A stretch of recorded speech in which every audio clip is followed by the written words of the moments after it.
fondest memories are of course unlimited, but one is these midnight coffees that he would decide to push everyone to have.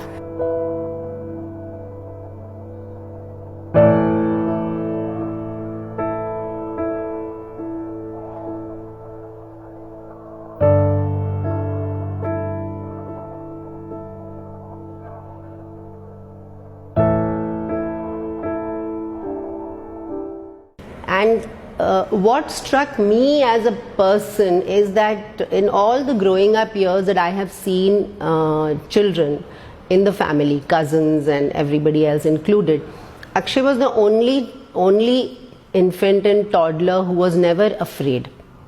He was not afraid of the dark, he was not afraid of being alone, and he wasn't afraid of anybody bigger than him, he wasn't afraid of an animal, he wasn't afraid of anything. My name is Meghna Girish, and my identity since the last 3 years has been connected with my son, Major Akshay Girish. He was martyred in line of duty, warding off Jaish-e-Mohammed terror attack in Nagrota on 29th November 2016. It was only because of the bravery and courage of the quick response team, which was led by my son Akshay, that not a single family member, child, woman or men were harmed in any way. But 3 more of our brave soldiers made the supreme sacrifice in ensuring the protection of the families and in preventing the escape of the terrorists. All the 3 Jaish-e-Mohammed terrorists were killed, and in also ensuring that there was no collateral damage anywhere at all in the camp. So in that sense, it was a very successful anti-terror operation.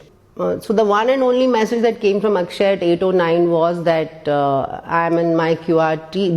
The first bullets came on our QRT, 3 casualty, and we are fighting back. And then we realized that he's in the thick of action. And then there was no message at all. But by 11:30, the TV was reporting that the operation is over, the terrorists have been killed. I don't know, something intuitively told me something was wrong. By 11:30, 12. By 1:30, I didn't think that,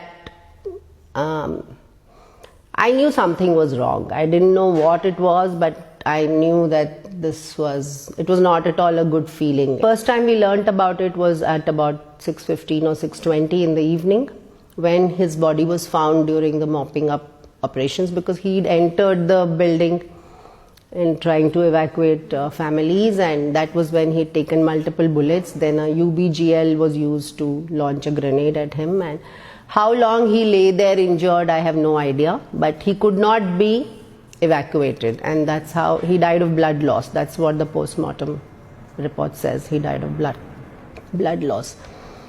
How did we pull through is, the outpouring of love and support and respect came from the country.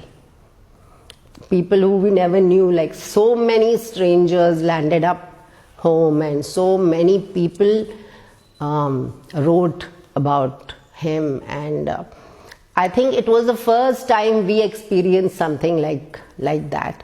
And I think it's that collective strength and collective support that's kept us going. There are many times since they were 15 years old that the children have been taken abroad on holidays and, meeting family, friends, or just sightseeing.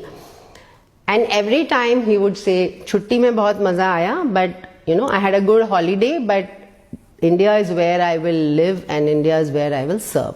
All his conversations would be like very cheerful, and he would say that, my men are so good and I'm so glad I've earned their respect. On holiday he would tell me, "Ma, the achievement born of effort, born of sweat and blood, this gives a different high." Like in war they say, all gave some and some gave all. But to give up everything, all your dreams, aspirations, desires, your bonds with your family, your friends, and to do what you do to defend your country or to protect your people, I think that is true heroism. And I would very, very strongly stand with young people who are willing to take up that challenge. There is no life that is better than a life in the Indian Army, and you can do whatever you want by joining the forces. I would like to say, the motto of service before self. It's very important. Unless you have that, don't even try. Today is Army Day, 15th of January, and today is the day 1949 that General K.M. Cariappa, who later became Field Marshal, became the first Indian Army Chief. Before that, it was under the British, and the Army, of course, has a very, very proud tradition, and I am happy that that tradition continues, which is a respect for all faith, and officers leading the men under their command by example. While you celebrate the soldier, honor the brave, give out the gallantry medals, etc., it would be nice if we could also have a remembrance day for those who have made the supreme sacrifice for the nation. We have a memorial now in New Delhi, but there is no remembrance day. World over, they do have a remembrance day, and in all Western countries of the world, and the red poppy, paper red poppy is the flower of remembrance which is worn for their soldiers. I wish that in India also, everybody would pay respects to the soldiers who made the supreme sacrifice. And what I'm wearing here below the flag is a orange paper marigold, because marigold is the Indian flower across the length and breadth of India, used very, very freely, available very freely.